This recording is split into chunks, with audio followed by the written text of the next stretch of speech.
Hello and welcome back, everyone, to Unreal Tournament 2004 on the Rocket Rabbit Commentaries as we go through the campaign against the Bloodfist team at Twin Tombs Capture the Flag Ladder. Eventually, I'll figure out an easier way to introduce these parts, but until then, here's the bio rifle. I just like the bio rifle. Nah. Have we played any bombing mode runs yet in this playthrough yet? No, we have not played bombing run yet. Okay. We will be playing bombing run after the CTF ladder is done, specifically because that's how I pretty much always do my campaign runs. I unlock CTF and I go all the way through CTF, bombing run, and assault. Then I double back to finish off double domination. Jeez, it's like the Jeopardy of first-person shooters. Red flag taken. Hi, Cobalt. The Bloodfist team specifically is a collection of AIs piloting robot suits. They are honestly really interesting because a lot of their lore relates to them being not rogue AI, but AI effectively sponsored and/or manufactured by the Landry Corporation. The reason why I like them, of course, is because Syzygy is an awesome goddamn name, but it actually has an important purpose attached, an important reference attached to it. It is the acronym for one of our celestial bodies. I forget which, though. Bastards have our flag. Yeah, but we have theirs, so. Blue flag I got a jar of dirt. I got a jar of dirt. Hey, a jar of dirt in Unreal would actually probably sell for a small fortune, given how we are a spacefaring race. Blue team takes the lead. Oh, of course. How a majority of the factions are spacefaring races, rather.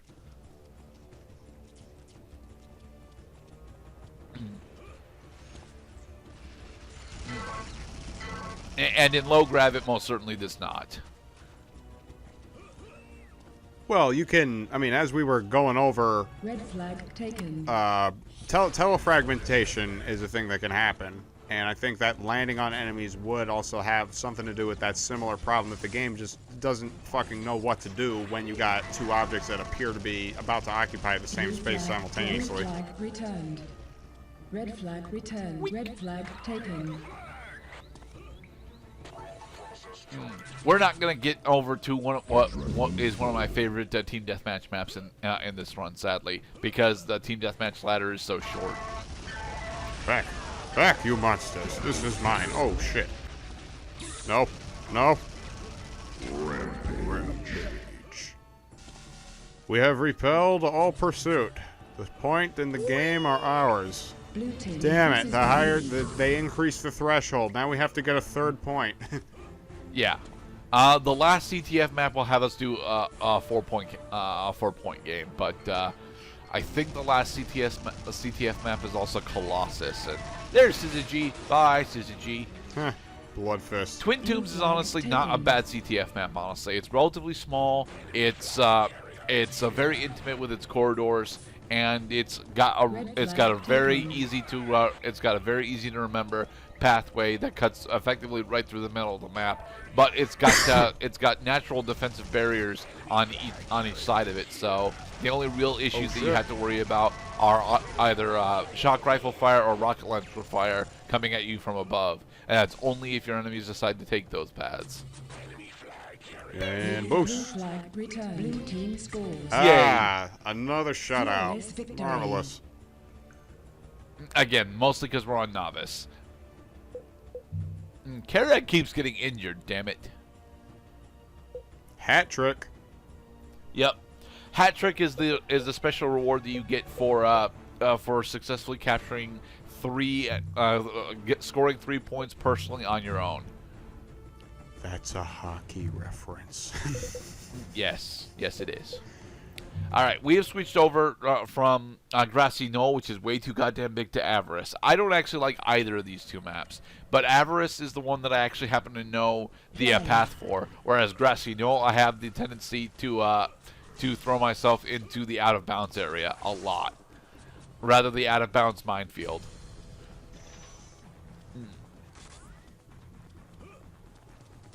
This is why I don't like Avarice, honestly. Whereas Twin Tombs is very intimate with its relatively confined hallways, but both of Avarice's bases are a fucking maze to get through usually. Gorge drew first blood. Was served an extra helping of Gardet's potatoes. Hey, potatoes taste significantly better than plasma. Blue flag taken. Red flag taken. Improved.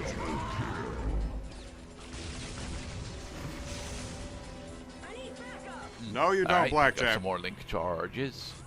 Blue flag returned. Your request for backup is still under consideration. I am denying the request for backup. I'm all alone here. Sorry, Blackjack. There's just a lot of enemies over here tying me up. Yep. Get out of here, enemies. Oh, those enemies. They are so blocking. What the fuck are we More trying to link accomplish here? We are waiting for them to either capture the flag or fail to capture the flag so that we can take it back. Blue team. There, they successfully captured the flag. All right, so now go get it. Flag. Red Flag. taken. And Ambrosia was kind enough to deliver us a flat cannon. Woohoo! Blue flag. I just want to point out, Mr. Gerda, that although that is a valid strategy in capture the flag, that only worked because the rest of your team actually brought it home. Kind of. If they had failed, then I would have been. If they had failed to capture the flag, then I would have been able to take the flag effectively unopposed back to the base because I was sitting at the enemy base and there were no enemies around. I guess.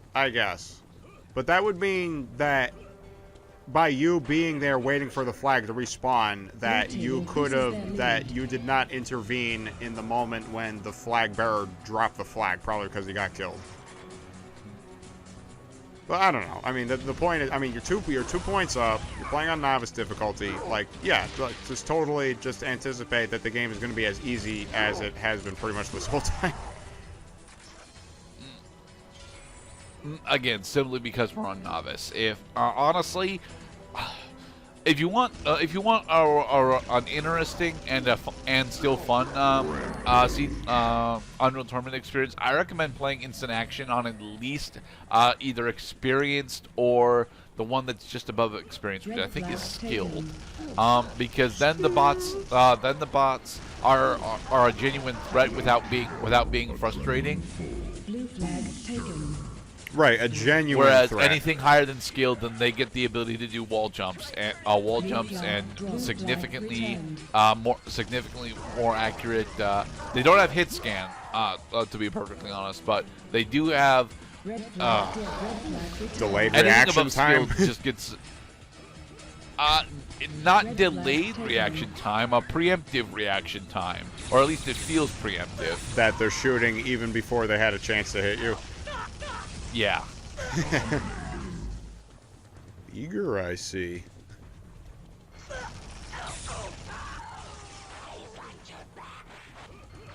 Yay, Carrick's got our back. You see, you say that, but he keeps getting injured on these maps. So I don't know if him having our back is actually that good of a thing. Yeah, that's a bit of a development with respect to his most recent previous statement. Blue team scores. And he only got 3 points in this game. Woo! It's another shutout. We're killing it. January and December are honestly really good maps for me. They are effectively the same map, but I'm okay with that. This team that we're going up against, however, is a team that I actually have a huge negative history for, specifically on the last map bracket. I was stuck on the grassy knoll map against the Hellions for, I want to say, a full month as a teenager, because I could not get my head around the grassy knoll map, and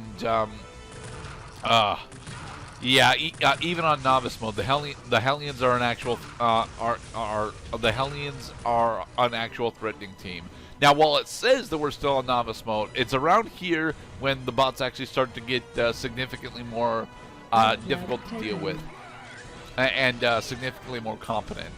Like, they will start being effectively either at average or experienced skill at about this point in the ladder. And towards the end of the ladder, the scaling difficulty really kicks up to put them at either skilled or the one above that.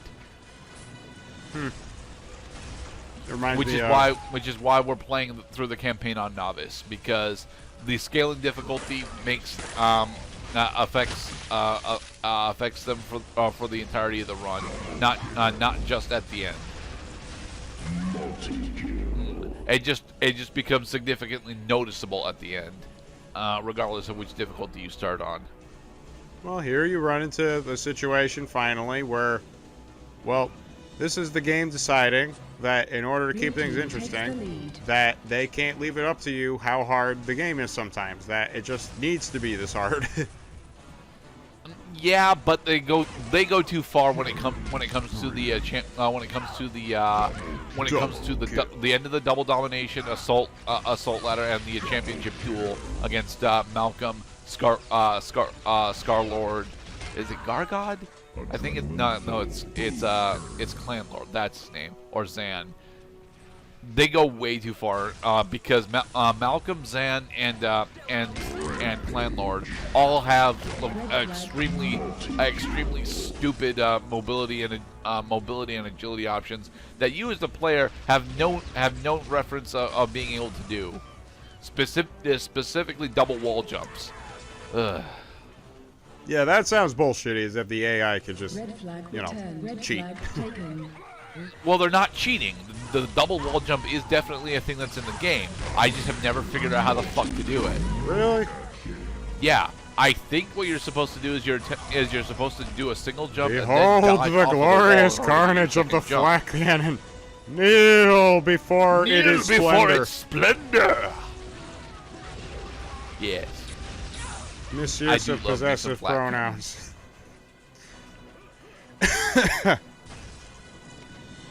I've got the flag. I have something in my nose, and it is bothering my flag. I got the flag. Captured the flag.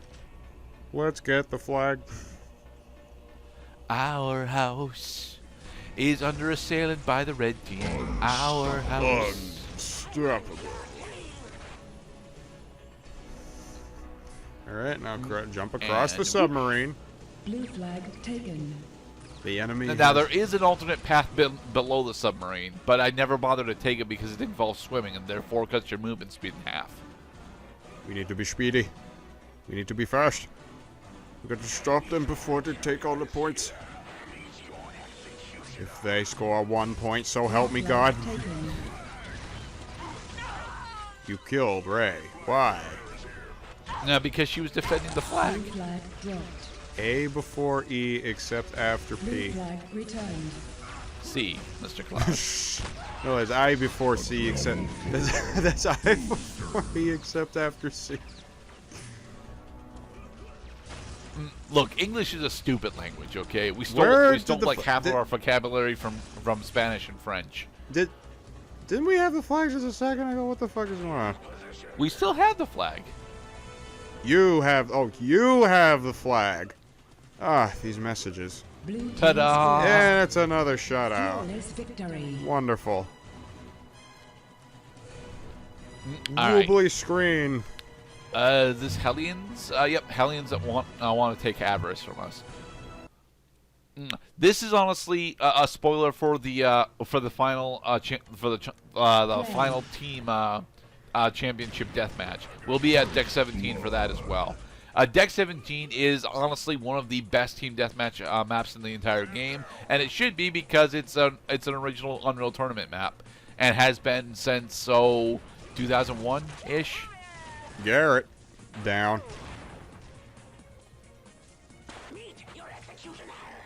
Robot voices. So where do you stand on death matches where you don't respawn? Do you feel in death matches where you don't respawn? Yeah. So Battle Royale? Yeah, well, not battle royale specifically, but That what sounds like but battle what has royale. become, but what has become battle royale. Well, I mean, yeah, Because it used to be like Counter-Strike specifically had a deathmatch system where once you die you don't respawn. Yes, I remember this actually. Yep, you have to wipe out the enemy's entire other team. But Gears of War also had a similar style to that too. Is that, well, and then it's done on a round, not on a spawn by spawn basis, but on a round by round basis. You have to win the round, and you have to win enough rounds in order to win the match. Yeah. Personally, I prefer respawns over no respawns. Like, yeah, it's frustrating, all right, because you realize that, well, I mean, nobody wants to just stop playing, especially if the game is still going on around them, even though they're incapable. Well, I mean, let's look at other sports or other games that also will cause players to become inactive depending on the game state. Dodgeball is a game like that, where you can eliminate players by hitting them, and then the offense on the other team goes down because they have fewer players to throw the ball. And again, Gears of War, that actually made Gears of War like more its own type of game, third-person shooter, was the round by round win system. All right. And in the next episode, we will continue our discussion after we continue on some more Capture the Flag. Orbital 2 is better than Moondragon.